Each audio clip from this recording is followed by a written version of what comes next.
on se considère à la base comme des passionnés de bière, en fait. Donc, je pense qu'on doit un respect à ça, à ce produit-là, qui est au-delà de boire une bière pour boire une bière. On veut qu'il y ait une émotion, en fait, quand tu dégustes une bière. Donc, on veut que ce soit quelque chose de spécial, une belle expérience, puis que ce soit complet à tous les niveaux. On aime que les genres se confondent, on aime justement avoir des jeunes dans la vingtaine assis à côté de personnes dans la soixantaine, puis que ça paraisse pas, il y a une communion là-dedans. Puis, mais c'est ça, il y a une belle chaleur. Le mot chaleur revient souvent à notre pub.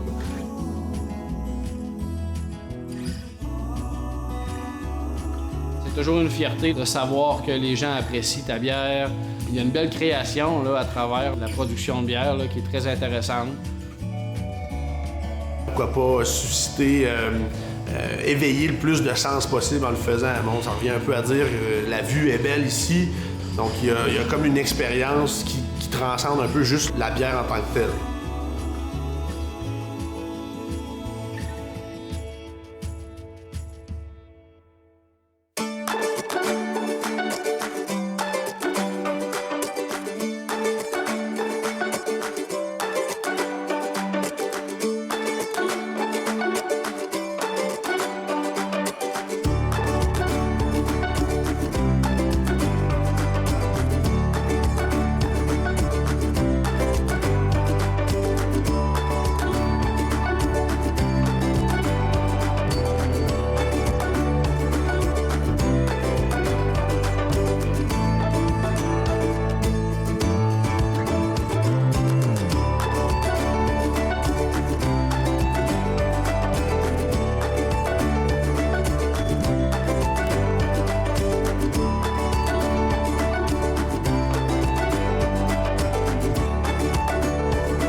Je connais mes partenaires depuis la maternelle, donc c'est pas mal c'est pas mal des amis d'enfance, donc on est toujours restés proches là, au fil des années.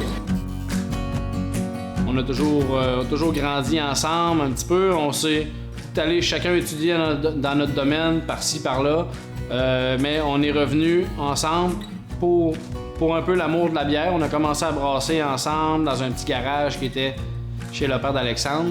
On a commencé à produire à toutes les semaines, plusieurs fois par semaine.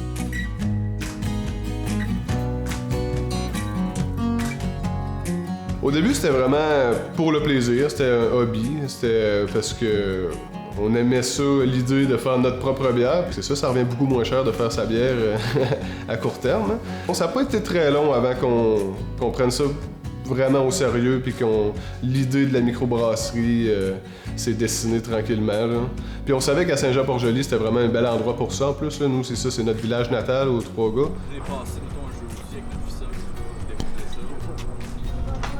Marqué sur les bacs.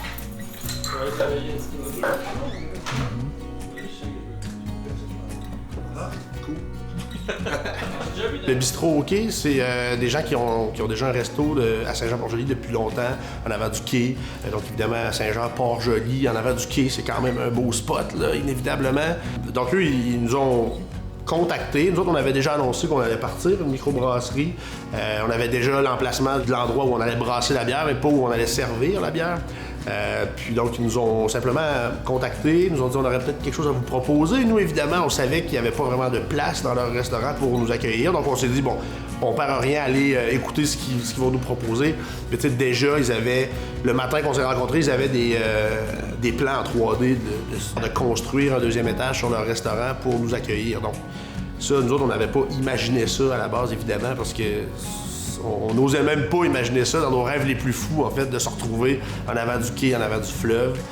Donc, tu sais, tout s'est un peu mis en place par soi-même.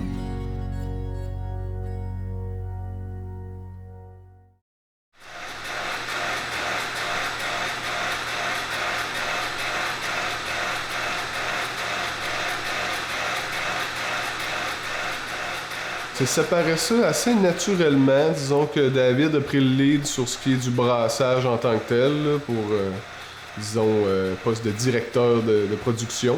Moi et Alex, on s'est séparés un peu les tâches. Alex a déjà travaillé dans le monde des communications et a fait de la radio longtemps. Fait que justement, ce côté-là, lui, marketing, publicité, puis développement, c'était plus sa branche. Puis moi, ben disons que j'ai ramassé ce qui restait un peu.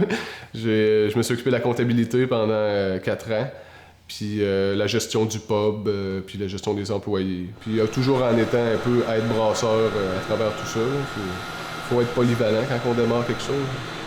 On est à la base, en fait, 3 passionnés de bière. Donc, quand on se parle de bière entre nous, c'est des discussions animées, disons. On s'alimente entre nous aussi, je te dirais. C'est un peu peut-être une de nos forces, justement. Un amène une idée, puis on essaie toujours de la pousser un peu plus loin, puis de l'amener ailleurs. Par exemple, la bière que je bois en ce moment, c'est une gauze, donc une bière surette salée, à la camerise, donc un fruit local, puis au basilic aussi. Donc on voulait ajouter un petit côté épicé à tout ça. C'est le fun de la bière, c'est qu'il n'y a pas de limite vraiment. En fait, tu peux l'imaginer, tu peux la brasser, c'est pratiquement ça. Dans le fond, quand on brassait de façon amateur, c'est là qu'on a fait beaucoup de nos expérimentations. Puis une fois que tu connais bien tes ingrédients, c'est comme en cuisine, tu goûtes à tes épices, tu goûtes à ta viande, tu goûtes à tes fruits, puis après ça, là, tu dis, OK, bon, ben moi, j'aime ça avec ça, mélanger ça ensemble. Ah tiens, on va mélanger ces 3-là, voir qu'est-ce que ça donne. Puis là, c'est un peu d'essai et erreur, mais c'est ça qui est le fun. L'essai et erreur, c'est la partie la plus fun.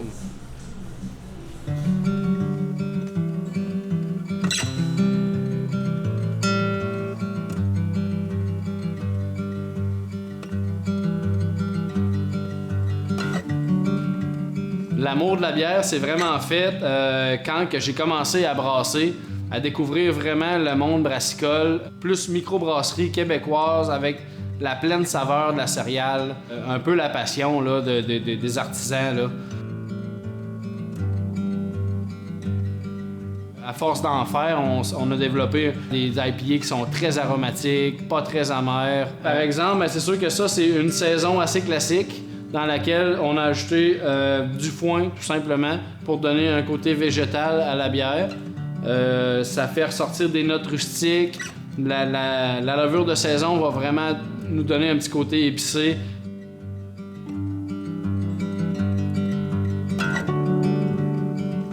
Aujourd'hui, ce qu'on fait, c'est qu'on va transférer la Katyusha, qui est notre stout impériale russe, dans les fûts de Bourbon.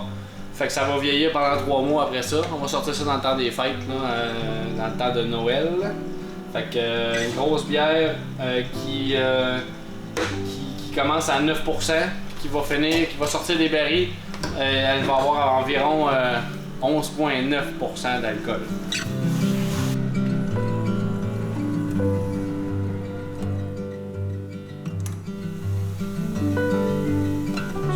Le CO2 va sortir par le top du baril, la bière va rentrer par le fond. Donc, l'important, c'est toujours d'avoir une sortie de CO2. Dans mon cas, c'est par le joint entre le trou et le caoutchouc qui est ici. Comme ça, la bière, elle n'a pas contact avec l'oxygène, sinon il y a une oxydation qui se crée, etc.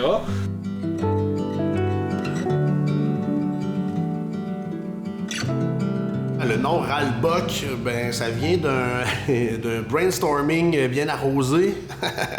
On cherchait un nom accrocheur au niveau de la sonorité, puis aussi qui était un peu dans l'esprit de ce que nous, on aimait dans le fait de brasser la bière. C'est-à-dire, on avait beaucoup de plaisir à brasser la bière. On voulait que ça suscite le plaisir, puis aussi un peu la récompense. Donc, justement, Ralbock, c'est un peu un synonyme d'abondance. On en met plein le verre, puis on en met plein la vue aussi. C'est notre philosophie de vie en général, là, c'est de ne pas se prendre au sérieux et d'être décontracté. On est comme ça de nature, les 3 gars, fait que le travail au sein de l'entreprise, c'est sûr que ça se reflète. Puis on s'entoure de personnes qui ont un peu cette personnalité-là aussi, la même vision. Puis la passion de la bière aussi, la passion de ce qu'on fait, puis la vision à long terme de notre entreprise. Puis tout ça crée un climat de travail assez agréable.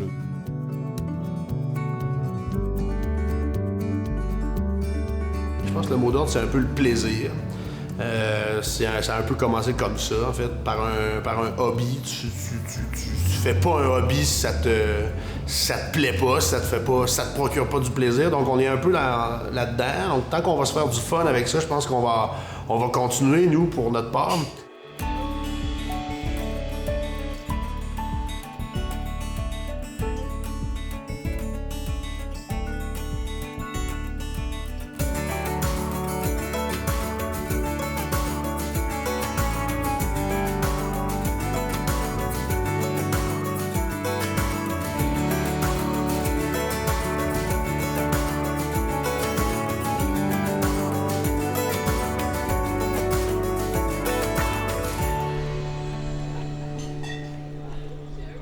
C'est sûr que quand on voit les gens consommer nos produits puis les apprécier, même les apprécier beaucoup, là, il y a des gens qui trippent là, sur la bière puis qui trippent sur nos bières.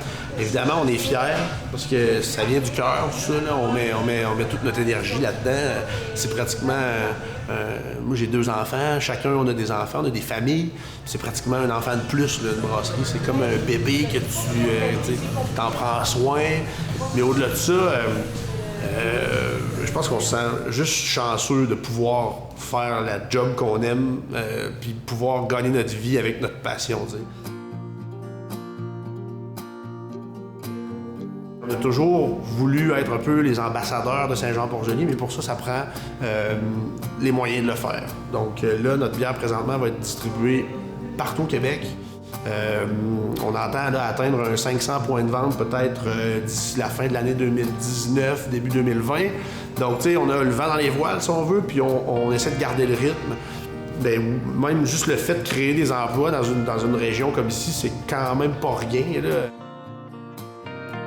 On est trois garçons natifs de Saint-Jean-Port-Joli. On a fait toute notre primaire à Saint-Jean-Port-Joli, notre secondaire à Lillette. Puis c'est un village que moi, personnellement, j'ai toujours beaucoup aimé. Pour l'économie locale, nous, c'est quelque chose qui nous tient à cœur. Puis de réinvestir dans notre compagnie, nous, c'est quelque chose qu'on va faire toute notre vie, en fait, là, parce que c'est ce qui nous passionne. Puis garder du monde, si tout le monde part travailler en ville, les régions se vident.